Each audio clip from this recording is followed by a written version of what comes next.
So we just got done talking about filtering within a pivot table. And I'm going to go ahead and clear my filters for a moment. I'll go back to my row labels here, the little drop down, and I'm going to clear the filter.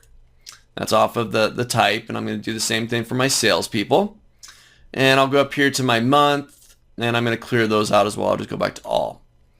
Now, again, a very accessible way to filter the pivot tables, little drop down arrows, just like you filter anything else inside of Excel. Well, you know what? This is great, but we do need to know a little bit about a filter command within Excel to perform these operations. I want to make this even more accessible so that anybody that comes into my Excel pivot table can jump right in there, doesn't have to know anything about filtering inside of Excel, and they can perform a filter on my pivot table. When the 2010 edition of Excel was released, Microsoft developed a tool called the slicer. And the slicer is a more robust and more accessible interface to filtering the results of your pivot table. Take a look. This is how you create and work with a pivot table slicer. So first step, I'm going to click into my pivot table. Doesn't matter where. I'm going to go up to my Analyze tab, top of my screen.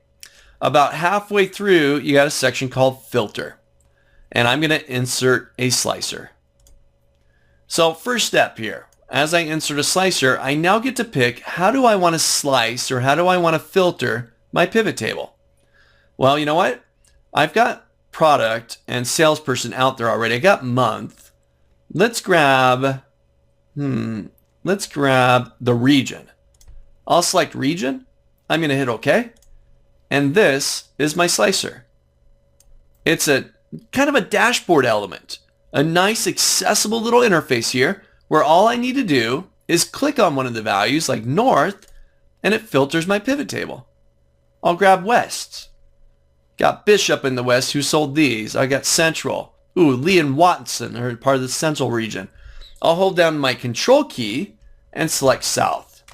So now I got south and central all together, just control click, and it got it all right there.